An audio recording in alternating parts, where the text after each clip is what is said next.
There is a hidden cost to being available to everyone. At first, constant availability can feel like kindness. You answer every message immediately, accept every invitation, listen to every problem, agree to every request, and make yourself accessible whenever someone wants your attention. You may even believe that this is what makes you valuable.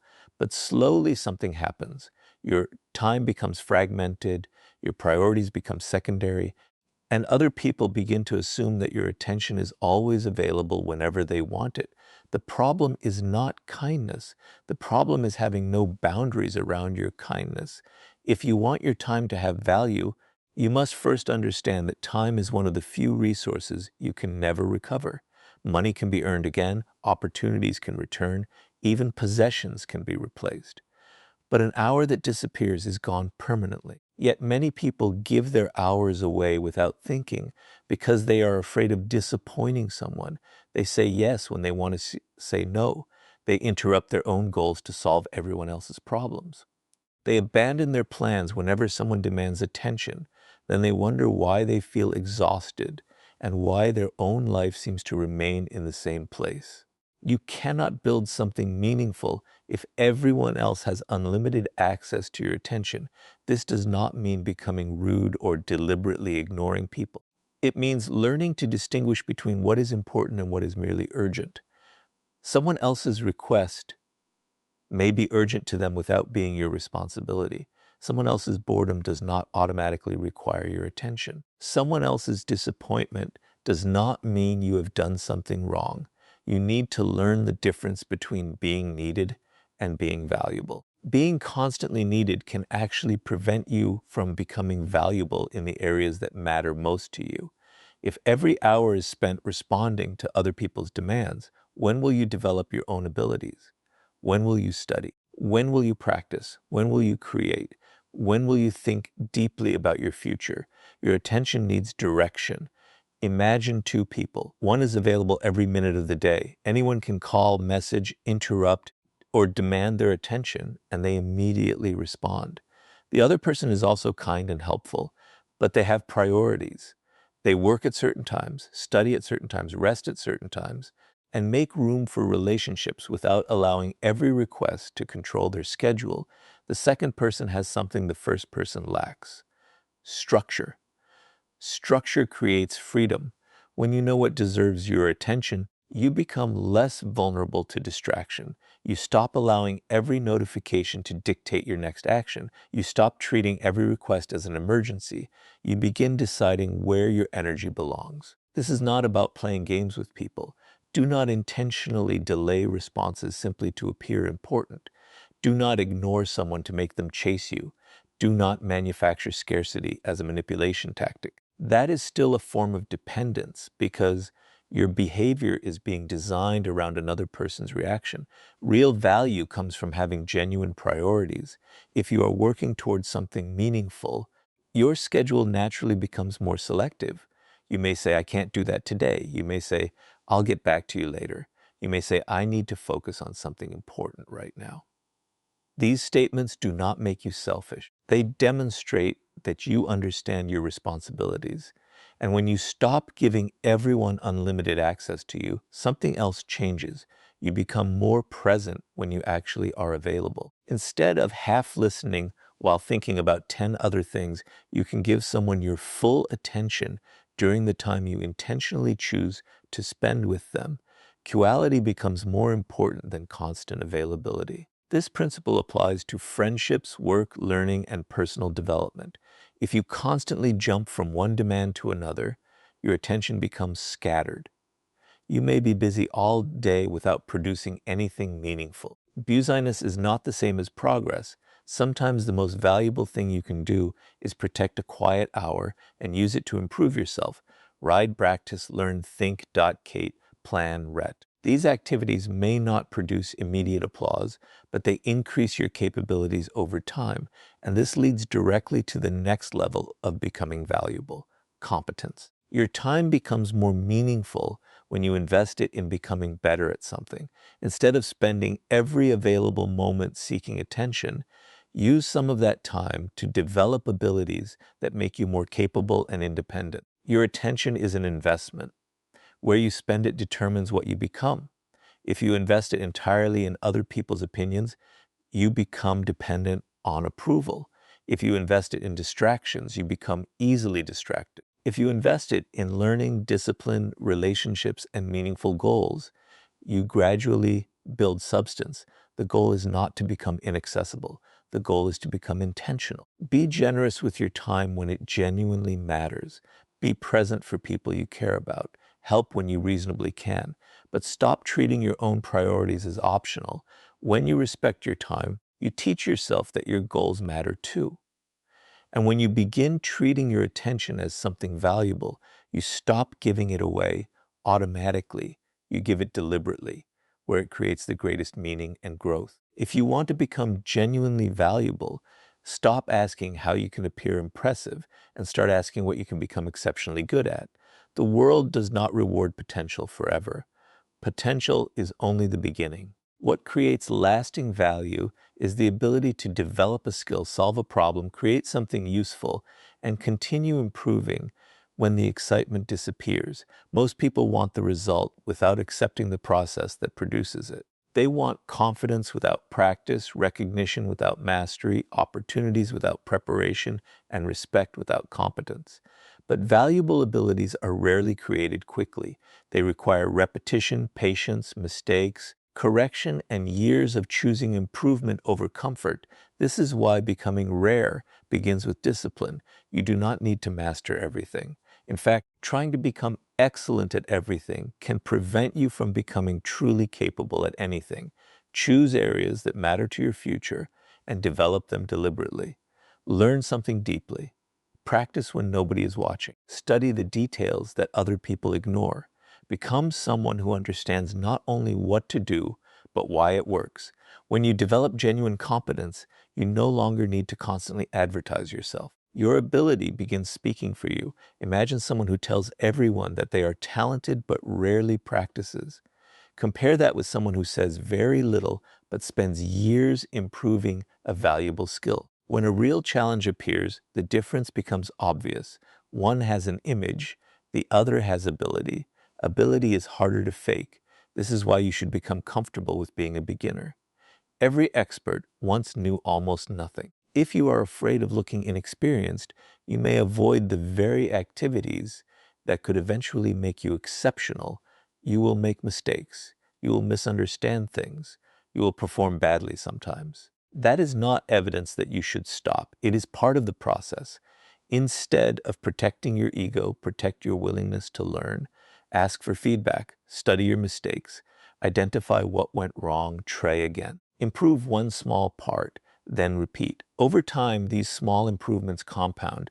Another important principle is choosing skills that remain useful beyond a single situation. Communication, critical thinking, problem solving, emotional awareness, writing, organization, creativity, technical ability, and the ability to learn quickly can create value across many areas of life. The more transferable your abilities become, the more adaptable you become. And adaptability matters because circumstances change. The skill that is valuable today may not be enough tomorrow. Technology changes, industries change, social expectations change, new problems appear. If your identity is built around one fixed ability, change can make you feel powerless. But if you develop the ability to learn, you can continue evolving.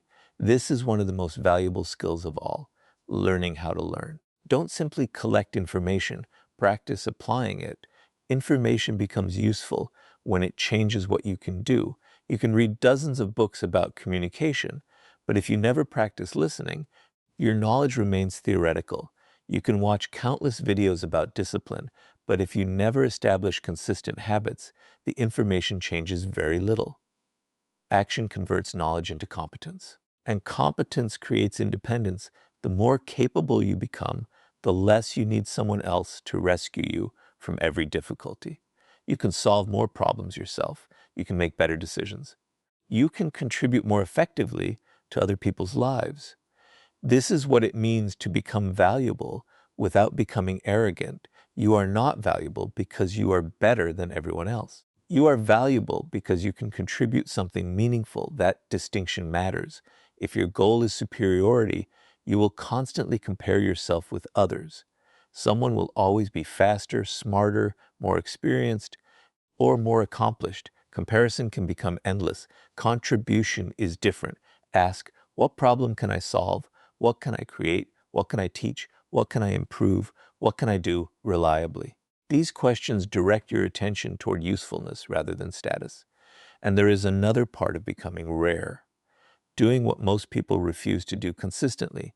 Many people can work hard for a few days. Far fewer can continue when progress becomes slow. Many people become excited when they start learning something. Far fewer remain curious months later.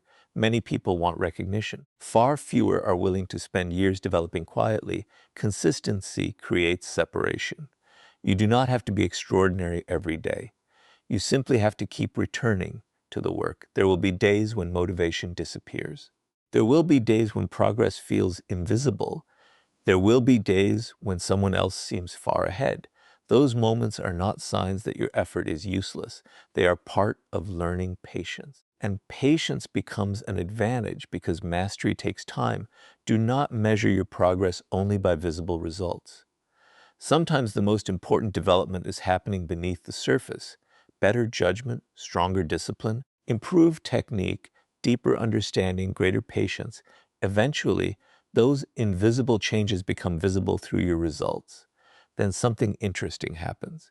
You no longer have to chase validation as desperately because you know what you can do, you have evidence, you have practiced, you have failed and improved, you have built something real. That kind of confidence is much harder to take away. Become rare not by trying to look extraordinary, but by developing abilities that require extraordinary consistency, patience, and dedication. Your reputation is being built whether you consciously manage it or not. Every promise you keep, every responsibility you handle, every interaction you have, and every piece of work you produce contributes to what people eventually believe about you. This is why reputation is not something you create by constantly telling people how capable you are. It is something you build through repeated evidence. There is a temptation to announce your value before you've developed it. You tell people what you are going to accomplish. You describe your plans. You talk about how disciplined you are going to become. You explain what you could do if you had the opportunity. But words about potential are easy. Consistent results are much harder. Let your work speak. This does not mean you should never communicate your abilities. You should be able to explain what you can contribute, advocate for yourself, and communicate your goals. But there is a difference between communicating your value and constantly trying to convince people of it. One requires confidence, the other often comes from insecurity. Think about someone who repeatedly promises that they will do something, but rarely follows through. Eventually, even their sincere promises lose weight because people have learned to judge them by their pattern rather than their words. Now, imagine someone who does not make dramatic promises, but consistently does what they said they would do. They arrive when they said they would. They complete their responsibilities. They communicate when something goes wrong. They admit mistakes rather than hiding them. Over time, people begin trusting that person.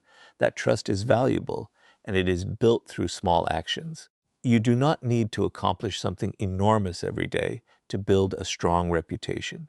Sometimes reputation is created through ordinary decisions that nobody applauds, answering honestly, keeping a commitment, returning something that was borrowed, giving credit to someone who helped you, admitting when you do not know something, correcting an error instead of pretending it did not happen, showing up consistently. These actions may seem small, but they reveal character.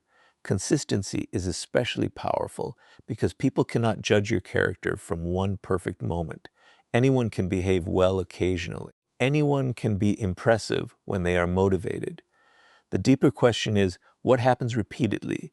How do you behave when you are tired? How do you respond when nobody is watching? What happens when you make a mistake? How do you treat people who cannot give you anything in return? These situations reveal much more than a carefully prepared image. This is why reputation should be built slowly. Do not become obsessed with controlling what everyone thinks about you. You cannot control every opinion. Someone may misunderstand you. Someone may dislike you. Someone may judge you unfairly. If you spend your entire life trying to correct every perception, you will become exhausted. Instead, focus on the evidence you can control, your behavior, your work, your reliability, your standards, your response to mistakes, your treatment of others. Over time, patterns become difficult to ignore. This also means learning to protect your credibility. Do not make promises simply because you want someone to like you. Do not say yes to everything when you know you cannot deliver.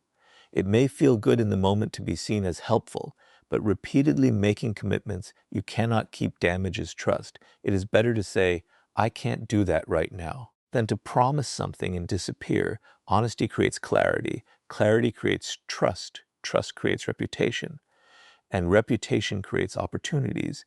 There is also a powerful lesson in being willing to admit mistakes. Some people believe that admitting an error makes them look weak. In reality, refusing to acknowledge an obvious mistake can damage credibility far more. When you say, "I got that wrong," you demonstrate that your ego is not more important than reality. Then fix what you can. Learn from what happened, move forward. People do not expect perfection. They often respect accountability more than perfection. This is especially important when developing professional or personal relationships. If people know that you take responsibility, communicate clearly, and follow through, they are more likely to trust you with meaningful opportunities. Your reputation becomes a form of invisible capital. You carry it with you, and unlike temporary attention, it can grow through repeated behavior. But remember that reputation should not become another form of performance. If you are only behaving well because you want everyone to praise you, you remain dependent on external validation. Do the right thing because it reflects who you want to be. Be reliable because reliability is part of your character. Be honest because honesty matters. Produce quality work because you respect your own standards. The reputation that matters most is not only the one other people have of you, it is the reputation you have with yourself. When you repeatedly keep your own commitments, you begin trusting yourself more. When you repeatedly avoid your responsibilities, your confidence can weaken because you know the difference between what you say and what you actually do. So build your internal reputation first. Become someone you can rely on. Then let the external reputation develop naturally. You do not need to announce every achievement. You do not need to convince everyone that you are valuable. You do not need to chase recognition after every success. Keep improving, keep your word, let your results accumulate. Eventually, people notice patterns without being told what to notice. And when your reputation is built on consistent evidence rather than empty promotion, your value becomes something people experience rather than something you have to explain. There is a point in your development when you realize that constantly chasing opportunities can become a distraction from becoming the person who is actually prepared to handle them. You can spend years asking, "Who will give me a chance?" while ignoring the more important question, "What am I doing to become difficult to overlook?" Opportunities matter, but preparation determines what happens when they arrive. Many people want recognition before they have developed the ability to create something worth recognizing. They want influential connections before becoming useful to those connections. They want better positions before developing the discipline required to handle greater responsibility. They want success to change their circumstances without first changing their capabilities. This creates dependence. You begin waiting for someone to notice you. You wait for someone to invite you. You wait for someone to approve your ideas. You wait for someone to tell you that you are ready. But there is another path. Instead of constantly chasing the next opportunity, spend your energy increasing your capacity. Learn, practice, build, improve, become reliable, develop judgment, strengthen your communication, become better at solving problems. The goal is not to sit around waiting for success. The goal is to become so prepared that when an opportunity appears, you can recognize it, evaluate it, and act on it. Preparation gives you choices. Imagine someone who desperately wants an opportunity but has no developed skill to offer. Every door becomes extremely important because there are very few alternatives. If one person says no, they feel as though everything has collapsed. Now imagine someone who has spent years developing useful abilities. They may still want the opportunity, but they don't need to treat it as their only chance. They can continue learning, building, and searching. That difference creates psychological freedom. When you have options, you negotiate differently, you communicate differently, you think differently, you are less likely to accept every opportunity simply because it exists. This is why becoming valuable is not about making yourself unavailable as a game. It is about developing enough substance that your future does not depend entirely on one person's decision. Build alternatives. Develop multiple useful skills, learn how to work independently, learn how to communicate with different kinds of people, learn how to adapt when circumstances change. The more capable you become, the less fragile your position becomes. But there is another mistake people make. They confuse visibility with value. They believe that if they post constantly, talk constantly, or make themselves visible everywhere, opportunities will automatically appear. Visibility can help, but visibility without substance has limits. If people notice you but discover that you cannot deliver, attention becomes meaningless. The stronger strategy is to combine visibility with competence. Let people know what you can do, but then make sure your work supports the claim. If you say you are dependable, be dependable. If you say you can solve a problem, solve it. If you say you are committed, demonstrate commitment through consistent action. You don't need to create an exaggerated image when your results provide evidence. This also means learning to stop begging for validation. There is nothing wrong with asking for an opportunity. There is nothing wrong with applying, reaching out, introducing yourself, or presenting your work. These are normal parts of progress. The problem begins when rejection becomes an identity. Someone says no, and you conclude that you are not good enough. Someone ignores your message, and you decide that you have no value. Someone chooses another person, and you assume the door to success has closed permanently. But one person's decision is not a complete measurement of your ability. Sometimes the timing is wrong. Sometimes the fit is wrong. Sometimes someone else is simply better prepared for that particular opportunity. Use rejection as information rather than a final verdict. Ask what you can improve. Then continue building. This mindset protects you from desperation, and desperation can make people accept situations that do not serve them. When you believe you have no alternatives, you may tolerate poor treatment, compromise important values, or rush into decisions simply because you are afraid another chance will never come. Preparation creates patience. You can say, "This opportunity is not right for me," because you know you can continue developing elsewhere. That is a powerful position. It also changes how you approach networking and relationships. Instead of asking everyone, "What can you do for me?" become someone who can contribute help when you genuinely can share useful knowledge. Be reliable, respect people's time, build relationships based on mutual value rather than constant requests. People naturally remember those who make interactions meaningful. But do not turn kindness into another strategy for getting ahead. Help because contribution is part of your character, not because you expect every action to produce a reward. Over time, your network can grow naturally because people recognize your reliability and ability. And perhaps the most important part of this lesson is patience. Real development often happens before anyone notices. You may spend months learning something with little external recognition. You may work on a project that receives very little attention. You may improve a skill while other people appear to be moving ahead faster. Do not confuse invisibility with failure. Roots grow before branches become visible. Your preparation may be invisible today and extremely valuable tomorrow. So stop measuring your progress only by how many opportunities are currently knocking on your door. Measure your progress by how capable you are becoming. Are you more disciplined than before? Do you understand your field better? Can you solve harder problems? Can you communicate more clearly? Can you handle pressure more calmly? Can you recover from setbacks faster? Can you create something useful without constant supervision? Those are signs of increasing value. The goal is not to make opportunities chase you through some artificial performance.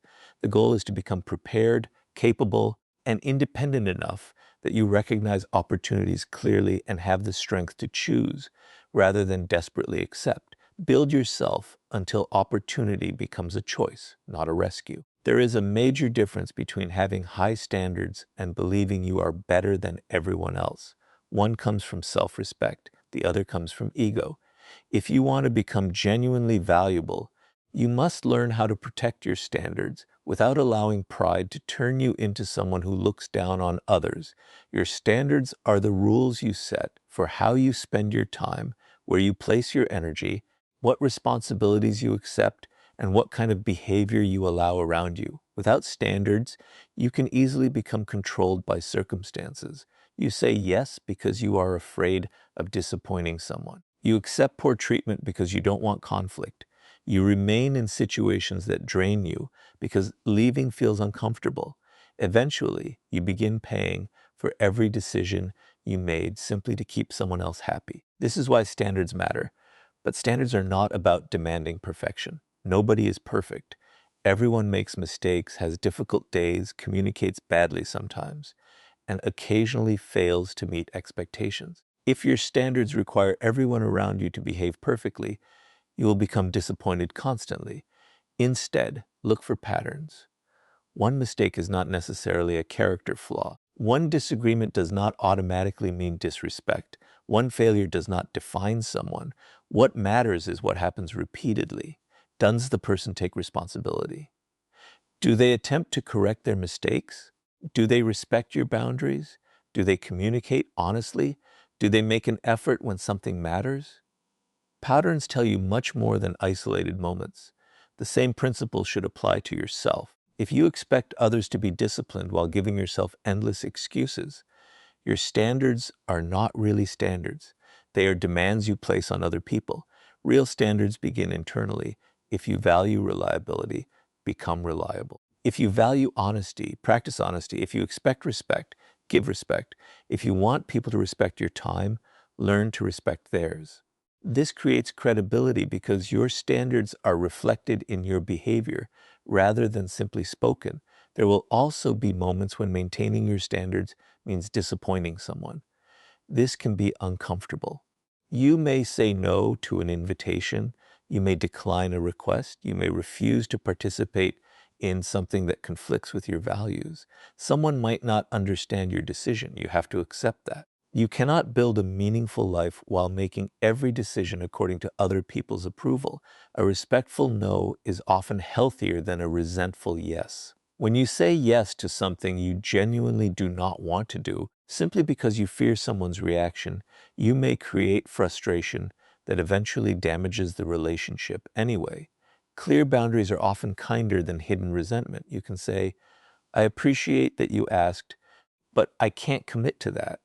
You can say, I understand your perspective, but I don't agree. You can say, I'm not comfortable with that. You do not need a dramatic explanation for every boundary. And you do not need to become aggressive to make a boundary effective. Calmness is enough. This is where many people misunderstand the idea of becoming expensive. Your value is not determined by demanding special treatment or acting superior. It comes from knowing that your time, attention, effort, and skills have limits. You cannot give everything to everyone. Every commitment has a cost. Every hour spent on one thing is an hour unavailable for something else. Every relationship requires energy. Every opportunity requires attention. Therefore, select carefully. Ask yourself what deserves your investment. Who deserves your trust? Which responsibilities genuinely matter? Which environments help you grow? Which relationships are reciprocal? Which commitments move you toward the person you want to become? These questions help you become selective without becoming arrogant. And remember that having standards does not mean judging people who live differently from you. Someone can have different priorities without being a bad person. Someone can make different choices without being your enemy. You don't need to criticize everyone who does not fit your preferences. You simply need to decide what fits your own life. That distinction protects you from unnecessary conflict. Arrogance says, people who disagree with me are beneath me. Self-respect says, we may simply want different things. The second position is stronger because it does not require hostility. You can walk away peacefully. You can choose another environment. You can end a conversation without insulting anyone. You can distance yourself from a relationship without creating a campaign against the person. Your standards should create clarity, not chaos. They should help you make better decisions, not give you excuses to treat people badly. Another important part of standards is understanding that access to you should be earned through trust, not demanded through familiarity. Just because someone has known you for a long time does not mean every part of your life must remain open to them. Trust develops through consistent behavior. Let people demonstrate who they are. Watch how they handle your success. Watch how they respond when you say no. Watch whether they respect private information. Watch whether they keep their promises. Watch how they treat people who cannot offer them anything. You do not need to interrogate anyone. Observation is enough, and this connects directly to reputation. If you become known as someone who has standards but treats others fairly, people understand that your boundaries are not personal attacks. They are simply part of how you operate. That makes your presence more predictable and trustworthy. You become someone who can say yes sincerely because your yes actually means something. You can give generously because you are not giving from fear. You can help others without feeling that you must rescue everyone. You can be kind without becoming controlled. You can be ambitious without becoming arrogant. This balance is the real goal. Don't lower your standards just to be accepted, but don't raise them so high that nobody can ever meet them. Build standards around your values, apply them to yourself first, and communicate them with calmness. Know what you will accept, know what you will not accept, and treat everyone, including yourself, with dignity. The final transformation happens when you stop trying to prove your value and start building a life that has value on its own. At first, you may think becoming expensive means getting more attention, earning more money, becoming more desirable, or making other people realize what they have been missing. But if your confidence still depends on their reaction, nothing fundamental has changed. You have simply moved from chasing one form of approval to chasing another. Real value begins when you no longer need constant proof. You know what you are building. You know what matters to you. You know where your time belongs. And you understand that your worth is not something another person can permanently give or take away. This does not mean becoming detached from everyone. Human beings need relationships, friendship, support, and connection. The goal is not to stop caring. The goal is to stop abandoning yourself in order to be accepted. There is a difference between connection and dependence. Connection says, I enjoy having you in my life. Dependence says, I don't know who I am without your approval. The first creates healthy relationships. The second creates fear. When you build a valuable life, you begin replacing that fear with substance. You develop skills. You learn how to manage your responsibilities. You become more disciplined with your time. You improve the way you communicate. You take care of your commitments. You become financially responsible as you grow older. You build meaningful friendships. You pursue goals that require patience. None of these things are about creating an image. They are about becoming capable. And capability changes the way you see yourself. When you know you can learn, adapt, solve problems, and recover from setbacks, you become less desperate for someone else to reassure you that you are capable. You have evidence, you have experience, you have survived difficult moments and learned from them. That creates internal confidence. Another part of building a valuable life is becoming selective with your energy. You cannot pursue every goal at the same time. You cannot maintain every relationship at the same level.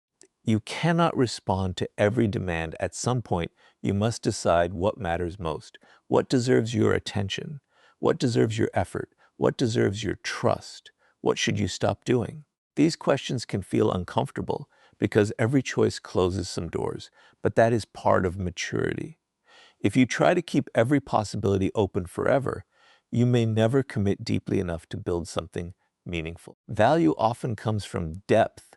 Choose something worth developing and stay with it long enough to become good. Choose relationships worth maintaining and invest in them genuinely. Choose principles worth defending and practice them consistently. Choose goals worth pursuing and accept that progress may take time. This is how a meaningful life is constructed. It is also important to understand that being valuable does not mean being useful to everyone. You are not required to solve every problem, answer every question, or rescue every person who asks for help. Sometimes the most responsible decision is to recognize your limits. You can care without taking control. You can support without carrying everything. You can encourage without becoming responsible for another person's choices. This protects both people because healthy relationships require individual responsibility. And as you become more independent, your relationships can become more genuine. You are no longer interacting with people simply because you fear being alone. You can choose relationships because they are meaningful, respectful, and mutually supportive. That changes the quality of your connections. You stop asking, how do I make this person stay? You begin asking, is this relationship healthy for both of us?